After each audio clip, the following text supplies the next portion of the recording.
(2020년 3월 19일) 목요일 학계 1장 1절로 15절 말씀. 다리오 왕 2년 6월 곧 그달 초하루에 여호와의 말씀이 선지자 학계로 말미암아 스알디엘의 아들 유다 총독 스룹바벨과 여호사닥의 아들 대제사장 여호수아에게 임하니라. 가라사대 만군의 여호와가 말하여 이르노라. 이 백성이 말하기를 여호와의 전을 건축할 시기가 이르지 아니하였다 하느니라. 여호와의 말씀이 선지자가 학계에게 임하여 가라사대 이 전이 황무하였거늘 너희가 이때의 판벽한 집에 거하는 것이 가하냐. 그러므로 이제 나 만군의 여호와가 말하노니 너희는 자기의 소위를 살펴볼지라. 너희가 많이 뿌릴지라도 수입이 적으며 먹을지라도 배부르지 못하며 마실지라도 흡족하지 못하며 입어도 따뜻하지 못하며 일꾼이 삭슬 받아도 그것을 구멍 뚫어진 전대에 넣음이 되느니라. 나 만군의 여호와가 말하노니 너희는 자기의 소위를 살펴볼지라. 너희는 산에 올라가서 나무를 가져다가 전을 건축하라. 그리하면 내가 그로 인하여 기뻐하고 또 영광을 얻으리라. 나 여호와가 말하였느니라. 너희가 많은 것을 바랐으나 도리어 적었고 너희가 그것을 집으로 가져갔으나 내가 불어버렸느니라. 나 만군의 여호와가 말하노라. 이것이 무슨 연고뇨. 내 집은 황무하였을 때 너희는 각각 자기의 집에 빨랐음이니라. 그러므로 너희로 인하여 하늘은 이슬을 그쳤고 땅은 산물을 그쳤으며 내가 한재를 불러 이 땅에 산의 곡물에 새 포도주에 기름에 땅의 모든 소산에 사람에게 육축에게 손으로 수고하는 모든 일에 임하게 하였느니라. 스알디엘의 아들 스룹바벨과 여호사닥의 아들 대제사장 여호수아와 남은 바 모든 백성이 그 하나님 여호와의 목소리와 선지자 학계의 말을 청종하였으니 이는 그들의 하나님 여호와께서 그를 보내셨음을 인함이라.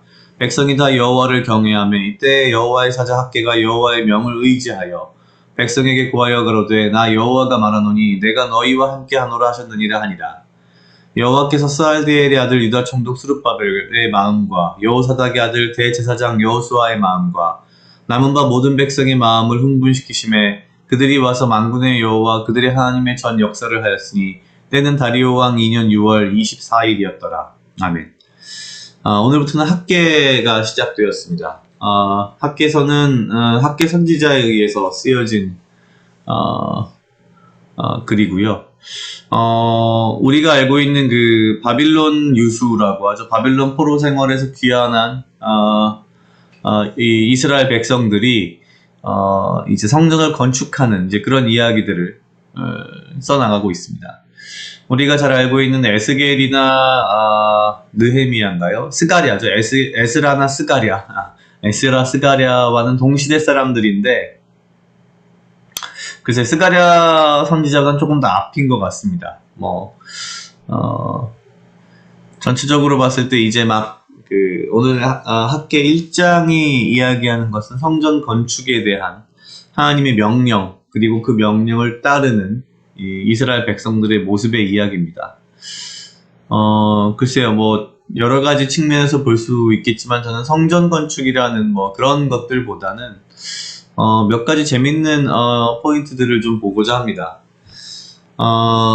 사실상 1장 1절로 시작해서 이 11절까지는 하나님의 어떤 그 진노함 혹은 하나님께서 사실상 혼내시는 거죠. 내용은 사실 여러 가지 복잡하게 있습니다만 그 10절, 9절, 10절 중에 특히 9절에 이런 표현이 있습니다. 이게 참 이 전체적인 내용을 가장 잘 표현한 것 같은데요. 너희는 각각 자기 집에 빨랐음이니라. 이게 사실 무슨 얘기냐면은 내 집은 황무하였으되 그러니까 주님의 집은 황무한데 너희는 각각 자기 집에 빨랐습니다. 자기 집에는 뭔가를 막 열심히 가져갔다는 거죠. 이걸 꼭 무슨 지배 개념으로 이해하기보다는 인간의 어떤 욕심이랄까요? 우선순위에 대한 이야기인 것 같습니다. 당시 이스라엘 사람들은 굉장히 어려움을 겪다가 그쵸? 바벨론에 끌려갔다가 결국 바벨론에서 돌아옵니다. 이 자체가 하나님의 은혜인데 그런 은혜에도 불구하고 아직까지는 글쎄요, 어떻게 보면은 그 바빌론에서 포로된 어떤 습성이 남아 있었는지는 모르겠습니다. 생존의 어떤 본능이 너무나도 강했기 때문에 자기의 생존, 나의 가족의 생존, 그러니까 집에 뭔가를 가져가고 챙기는 것은 굉장히 열심이었는데 의외로 하나님의 집에는, 하나님의 일에는 그다지 관심이 없었던 것 같습니다. 그만큼 우선순위가 다 바뀌어 있었던 거죠. 그런데 재밌는 것은 12절에 보면은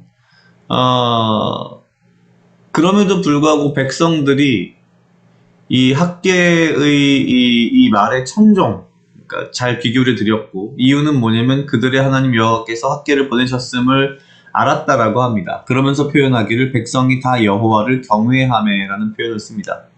경외한다는 것은 사랑하고 두려워하는 것인데, 참 어떻게 보면 앞에 있던 내용과 참 앞뒤가 맞지 않습니다. 왜냐면은 기존에 바벨론에 끌려가기 전에, 이스라엘이 멸망하기 전에 이렇게 내용들을 보면은 망할 때는 전부 다 백성들이 여호와를 경외하지 않았다는 내용들이 다반사입니다.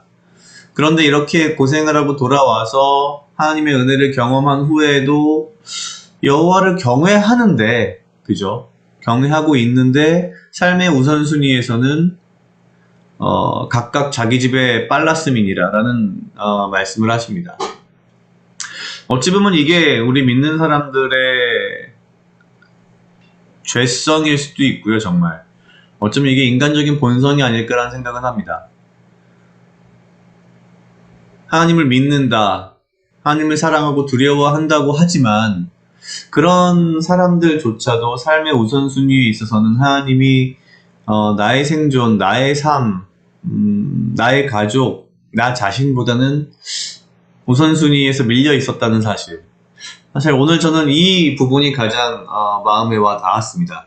이들이 물론 여호와를 경외했기 때문에, 그리고 그 말씀을 청종했기 때문에 다들 마음이 뜨거워져서 하나님의 전을 역사하는 그런 큰 일을 시작을 했지만 결국 지금 우리가 뭐 제 자신도 그렇지만 살아가는 이 과정 가운데에서 말로는, 입으로는 믿는다, 사랑한다, 하나님을 경외한다 하면서도 혹시 내 삶의 우선순위에서 나 자신이 가장 위에가 있지 않은가라는 생각을 좀 했습니다.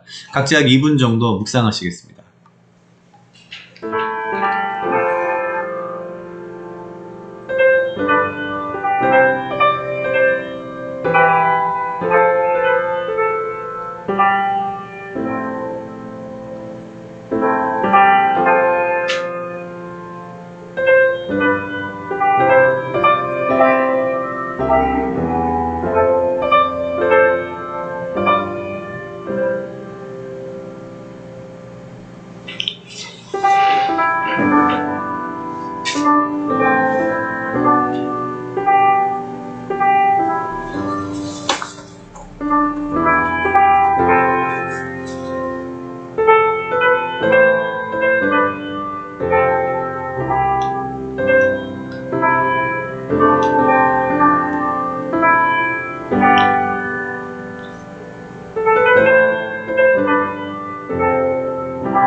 다 같이 기도하시겠습니다. 하나님 아버지 감사합니다.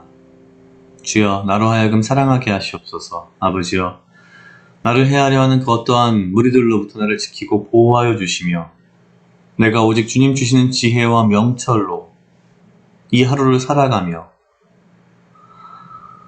나에게 필요한 건강과 육체적 강건함을 허락하여 주시옵소서. 아버지여, 내가 입으로는 주를 사랑한다, 경외한다 하면서도 나의 삶 속에서 주님이 가장 우선순위에 있지 않은 그러한 삶을 살지 않도록 하시고 오직 주님을 가장 우선순위에 두며 내가 주님을 더욱 사랑하며 오직 주님 아버지가 내 삶 속에서 승리하시는 삶을 살 수 있도록 주여 인도하여 주시옵소서. 감사합니다. 이 모든 말씀 예수님 이름으로 기도드렸습니다. 아멘.